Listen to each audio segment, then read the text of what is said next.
right, so we're back at Denton, Texas, and we have a new guest. He's not from the United States. He's from South Africa. So what's your name? What's your background? My name is Dean. I come from East Coast South Africa, and I'm currently studying philosophy and psychology at UNT. Nice. And so you've agreed to talk about dating. Correct. All right, Yes. so we got some dating questions for you. What is your number one red flag? So say you're on a really good date, everything is magical, everything is great, but you just found out this thing, and now you're looking for the exit. You got to get out of there. What is your number one red flag? Probably dependence on the phone. I feel like, that is an indicator that one cannot carry conversation. Lack of discipline, lack of communication. Yeah. Yes, I would say that. Yes. Okay. Let me see.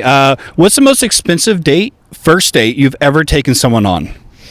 I took them to a fancy Italian restaurant in Fort Worth. I think it cost me like $600. Yes, and it wasn't that successful, but it's more about the experience than it is about the money to me. What did you get from that experience? Because $600, we're talking about like probably surf and turf, like the full 9 yards. Like that was a great date. Yes. Let me just think about that for a moment. I think for me, what I gained from that was that if you're going to meet high asset people, I would think that price tag shouldn't be the issue.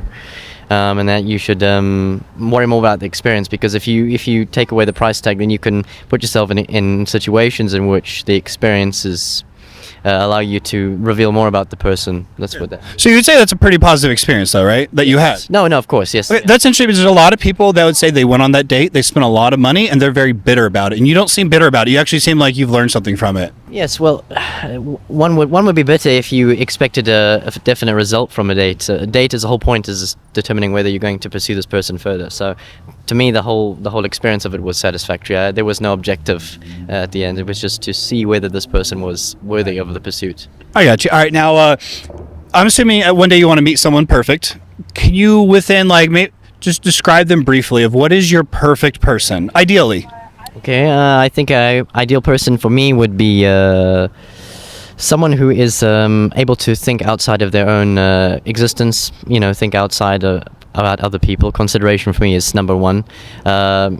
Number two, probably be intelligent. They must be able to navigate the difficulties of life with some intellectual elegance.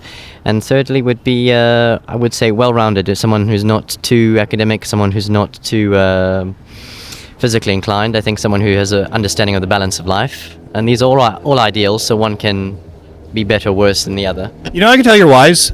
Is because instead of looking at the most superficial things of like they have to have like nice butt or like super tall, you're looking for the things that are actually going to matter. Motorcycles always happen, but you're looking for the things that are actually going to matter long term in a relationship. After all the things that kind of are exciting die off, the things that you're talking about is actually going to hold a relationship together. Yes, I agree, and one cannot worry too much about materialistic things, because as you said, they will wither or they will change over time. You seem very mature. I have one final question for you. Sure.